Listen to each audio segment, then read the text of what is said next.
G'day guys, Brisbane Brothers here, Aussie. And Dan's. What we're doing today guys is ripping the Diff out of the XD in preparation for the 9-inch installation. First thing guys, crack your wheel nuts before you get the car off of the ground, and make sure you have axle stands under the car. I think it's 21mm on these bolts, so we're going to rip these off, get the wheels off, and we'll run you through how we pull the Diff out. Thanks for watching, guys.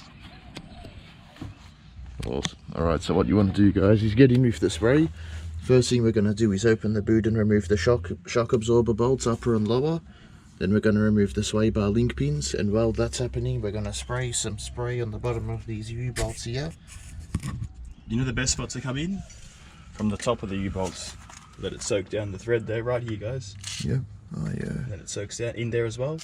And then on even between the bolts and there. Go liberal guys, they're really dry.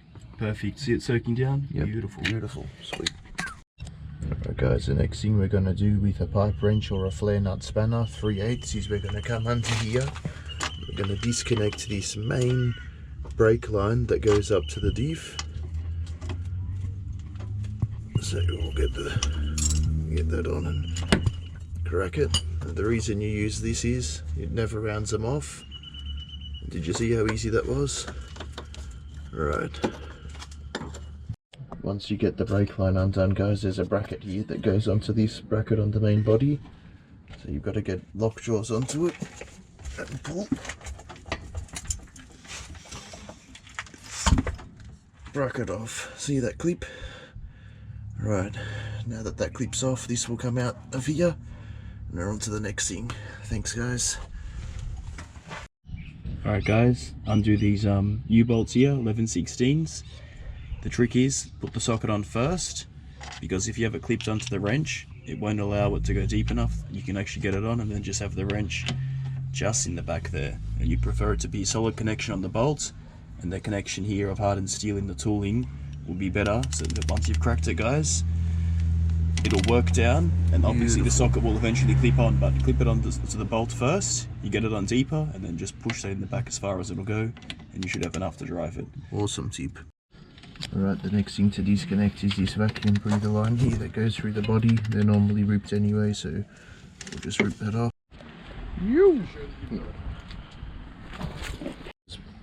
Alright guys, we've got to show you the car we're working on again. Come on, we've got to get it in the scene. Look how beautiful it is. We've woken up a bit now, we're in a better mood guys, we're getting into it. Dan's over here. Right, next step guys, shocky top bolts. 17mm, what you got to do once again is you can't have it on These all the ones way. are 17 because they're coney. I think factory they're a bit smaller. Actually the trick is, yeah, set the socket on first to get it deep enough. Sometimes there's a little cover there you've got to pull out guys in the boot. Then get that in and get a mate to get underneath the car and grip the body of the shock just in case it wants to spin, so you're not wasting time. Yep, I'll grab that boat. Got the body of the shock. Simple as that. Crack it loose? Yep. Oh no, just crack some of the NOS parts in the boot. No. Guys, once you get that loose, then they're quite easy to get off guys. Shouldn't go too hard on the shock bolts. Alright guys, once the top of the shock is undone, you obviously undo the bottom out of this base plate here the same way. These are conies, they'll be out in a second. Give it a bit of wiggle bro, pull it out. Awesome. Sweet guys. I did not drop the rubber. Conies mad, yeah. What'd you say bro, you dropped the... No. I thought you guys, if you do drop the bolt or the rubber down in there, you can actually lose it. Bit of a black hole in there. If you go too far, if you go too far this way, it's... So hold on to the bolt, good. I forgot to mention that. Alright, yo, let's check the beast out. Oh, we're smashing it, bro. It's flying apart. In a good mood now. Like this, if you got stubborn bolts and that, it can drag up, but so far so good. Let's have a drink and get back into it. Okay guys, we're going to undo the sway bar link pin from the body. It's a 1/2 inch up on top and a 9/16 on the bottom. There we go. Okay, the bolt stays in the spanner. Reach through, grab the rubbers off of the top so you don't lose them. Slide the pin out, bunch up all the rubbers. There we go. That's done. Bolts back on the pin. That's it.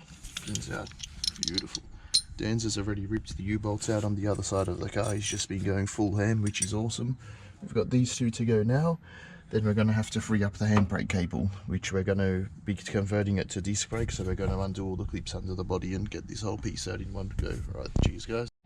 Alright guys, we're just going to quickly undo this so we're not fighting the sway bar over the leaf springs. It's a 1/2 inch.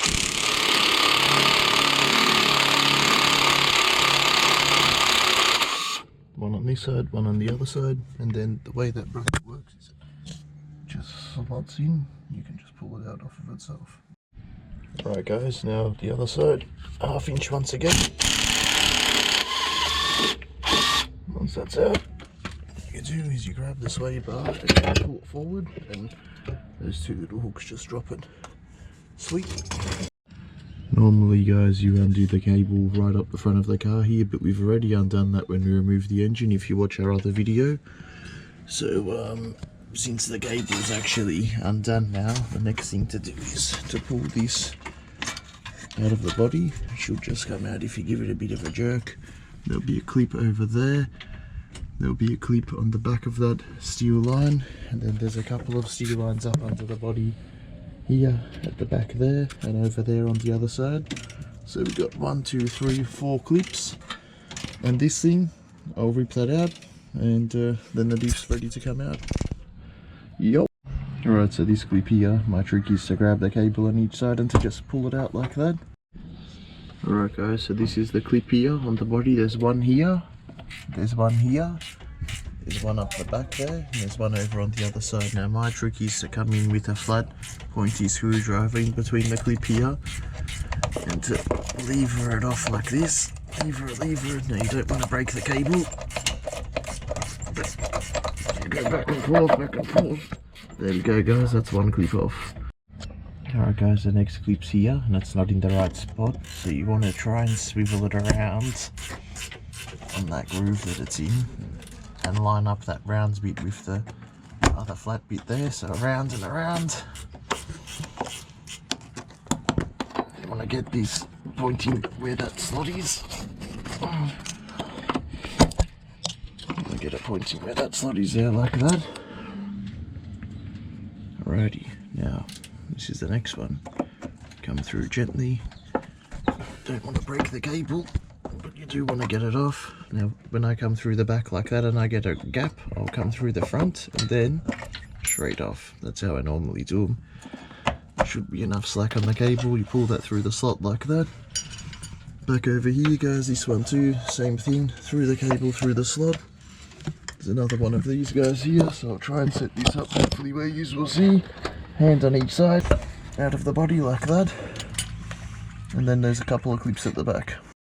Alright guys, here's the back one. I'm sort of struggling to work around the jack here, but if you can get the pointy end in up onto there and get it started, turn the screwdriver around, and there you go, bang, that one's off. We got Dan here, he's just going to reach through and just smash this one off for me.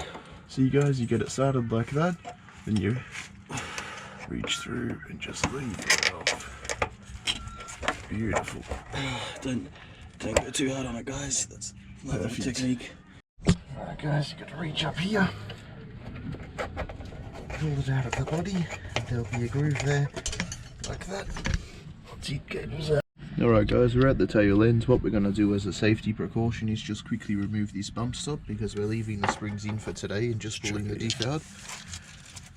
So I think we need a 1/2 inch, and we'll drop these two little bolts here. One there, one there. Just because the diameter of here, so I could have. And then the strength of the setup.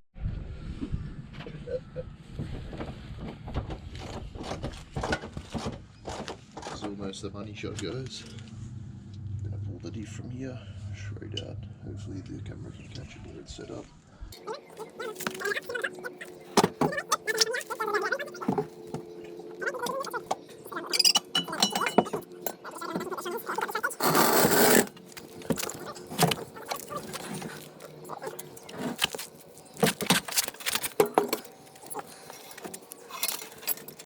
Alright guys, the diff's out over here. Didn't take very long at all, just a drum brake jobber. The trick when you're dragging these out, these are kind of hardened. If you drag it on the ground you can fracture these quite easy, so that's why we took it off the one side. Alrighty, There's the car. Check her out.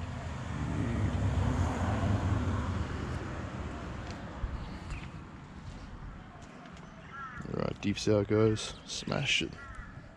Let's get ready for the next job. Yo, bro, tell us about what just happened in the studio, guys. You just missed the absolute just yesterday road we had rage cops attack. running through the yard. Then today we almost right in the middle of a road rage. Right out the front, someone had to go at the neighbour. It was crazy. I've had the camera down, but I should have turned it on. It would have been awesome footage. Anyway, thanks for watching, guys. That's how you remove a Diff Brisbane Brothers style XZ. Next video is going to be fitting the 9-inch. Maybe swapping around leaf springs. We're going to do a whole like rear end combination for it. Cheers, guys. Thanks for watching. Look, he's actually... That's him. That's him. That's the guy. That's the guy, guys. Did he come back? Yeah, he came back. Yeah, you're right. I almost got his red. So you guys just wouldn't have believed that if he didn't cruise back fast. Well, that's a bit of an interesting video for the day, guys. He drove back fast.